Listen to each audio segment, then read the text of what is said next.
Hey everyone, it's Laura here from makingcardsissun.com. Welcome to another card making video tutorial. If you're new here, make sure to subscribe and click the notification bell. Today I'm showing you how to use those scraps of pattern paper to create a fun background, and I'm also playing along with the current Fawnatics sketch challenge. Let's get started. I'm starting out with the Gnome stamp set from Fawn and some Nina Solar White 110-pound heavy cardstock. I'm stamping a couple of the images from the Gnome stamp set as well as the Butterfly Kisses stamp set using Memento Tuxedo black ink. Next, I'm coloring these images using Copic sketch markers. For the gnome's little outfit, I'm using Y19, Y18, and Y13. For his cap, I'm using R29, R24, and R22. I'm not going into great detail on how I colored these images since I'm just more going to focus on the use of pattern paper in this video. To color his face, I'm using E30 and E0000. Also using those same markers to color his little hands. For his belt, I'm using N4 and N2, and I'm using these same gray colors to color his shoes. For his trousers, I'll be using YG67, YG17, and YG23. In the future, I will be doing a video on easy Copic coloring because I've noticed that some of you had some questions about Copic coloring. I've also received some emails asking me for suggestions of Copic markers when you're first starting out. So I'll be working on that video very soon. For the pink flower, I used RV14 and RV11. For the orange flower, I used YR18 and YR21. And then for yellow flower, I'm using Y19 and Y13. To color those leaves, I used YG67 and YG23. To add some shading on these little clouds, I'm using a BG10 Copic Chow marker. Of course, you can also use a Copic sketch marker, but I just purchased this marker when I first started out with Copic coloring, and the stores here in Belgium only sell the Copic Chow markers, so you can only get the Copic sketch markers online.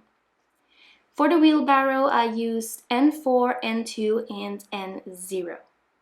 I decided to give these little clouds some adorable little smiley faces, and the cloud stamps and the smiley stamps are from the Butterfly Kisses stamp set from Fawn. Now that I colored these adorable images, it's time to run them through my die cutting machine using the coordinating dies.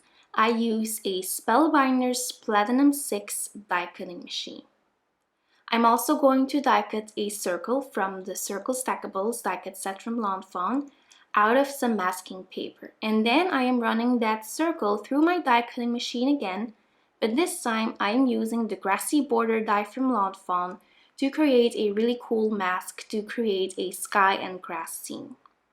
Going to peel off the backer sheet of the top layer of my mask so I can start working on the grass piece. So I'm going to add color using the Mowed Lawn Distress Oxide ink color, and I like to use either Mowed Lawn or Twisted Citron to create grass on cards. These green or these shades of green are simply perfect whenever you want to ink blend grass. Next, I'm going to leave that mask on so I can perfectly position the bottom part of my mask. So I'm just going to line it up perfectly, and then I'm going to peel off the top piece of this mask so I can start to work on the sky. To add color to the sky, I am using Tumbled Distress Oxide ink, which is a beautiful light blue color. And then it's time to peel off the bottom piece, and then you have a lovely little scene. So that's it. It's just really easy to do this with masking paper and die cuts.